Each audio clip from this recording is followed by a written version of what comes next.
नमस्कार दोस्तों, आज मैं आपको बताऊंगा जो यूपीआई के बारे में पिछले एक हफ्ते से जो मिसकम्युनिकेशन या आप लोगों का समझने के लिए जो आतुरता है या जो लोग अलग अलग तरह का वीडियो डाल रहे हैं कि उसका एक्चुअली एनपीसीआई ने ये किस तरह से इसको इम्प्लीमेंट करने की कोशिश की है और ये किस तरह से एक्चुअल में काम करेगा। तो दोस्तों, यूपीआई आप लोग जानते हैं कि आज की डेट में हिंदुस्तान में या वर्ल्ड में सबसे ज्यादा डिजिटल ट्रांजैक्शन में यूपीआई के थ्रू ट्रांजैक्शन हो रहे हैं, जो कि करीब करीब 12 से 13 लाख करोड़ महीने के ट्रांजैक्शन होते हैं। तो यहाँ मैं आपको सबसे पहले ये क्लियर करूंगा कि यूपीआई दो तरह का होता है। एक होता है जो बैंक यूपीआई है और दूसरा यूपीआई वो होता है जो आपके वॉलेट से यूपीआई कनेक्ट होके चलता है, जिसको कि एनपीसीआई पीपीआई यूपीआई बोलता है।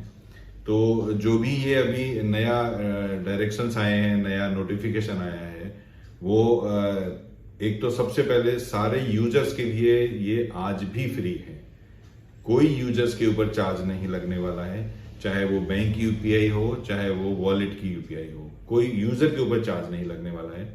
लेकिन यहाँ पर जो ट्रांजैक्शंस के बेस पर अगर हम बात करें, जो ये नया नोटिफिकेशन पर अगर हम बात करें, तो एनपीसीआई ने ये बहुत क्लियर किया है कि ये 3 कैटेगरी में एनपीसीआई ने इसको डिवाइड किया है। एक डिवाइड किया है क्या वॉलेट यूपीआई से, बैंक यूपीआई से नहीं, सिर्फ वॉलेट यूपीआई से अगर आप छोटे मर्चेंट को ट्रांजैक्शन करेंगे तो भी कोई उसके ऊपर चार्ज नहीं है। यूजर से तो कभी भी नहीं है, लेकिन किसी से भी उसके ऊपर चार्ज नहीं है।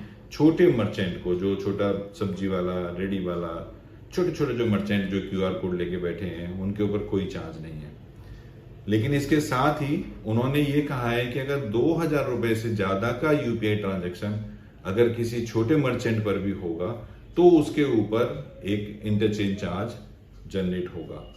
तो वो एक 2000 से ऊपर के अमाउंट के ऊपर है, ये आपको ध्यान रखना है। दूसरा ध्यान रखना है कि जो बड़े मर्चेंट हैं, जो जनरली बड़ी दुकानें हैं या मॉल के अंदर जो शॉप हैं, उनके ऊपर आपको किसी भी अमाउंट के ऊपर इंटरचेंज चार्ज जनरेट होगा। और तीसरा, 3 कैटेगरी है। तीसरा, जो ऑनलाइन में आप वॉलेट की यूपीआई से अगर ऑनलाइन में किसी को भी पेमेंट करेंगे तो आपको किसी भी अमाउंट पर, वहां अमाउंट का रिस्ट्रिक्शन नहीं है, किसी भी अमाउंट पर इंटरचेंज चार्ज जनरेट होगा। बट इसमें भी यूजर के ऊपर कोई चार्ज नहीं है। जैसे यूपीआई यूजर के लिए पहले फ्री था, वैसे ही यूपीआई यूजर के लिए आज भी फ्री है।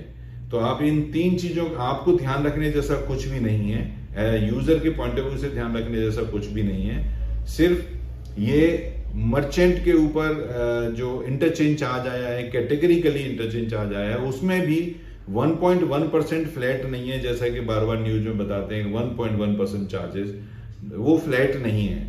वो अलग अलग एमसीसी कोड पर अलग अलग परसेंटेज है।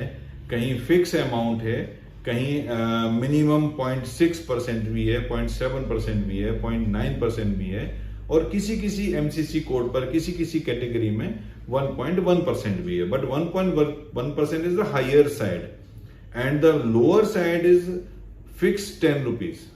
कितने का भी ट्रांजेक्शन आप करें तो 10 रुपए।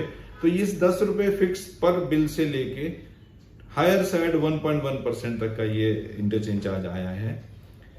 इसको बस आपको ध्यान में रखना है। यूजर पॉइंट ऑफ व्यू से आपके ऊपर कोई लोड नहीं है, यूजर पॉइंट ऑफ व्यू से आपके ऊपर कोई चार्जेस नहीं है। वो पहले भी फ्री था, आज भी फ्री है, और मुझे लगता नहीं है जल्दी से गवर्नमेंट ऑफ इंडिया इसके ऊपर कोई यूजर के पॉइंट ऑफ व्यू से कोई चार्ज लेके आएगी।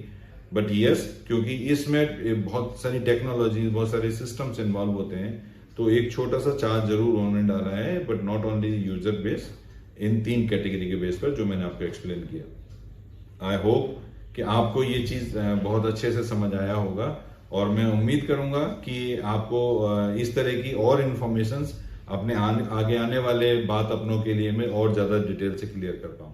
Thank you.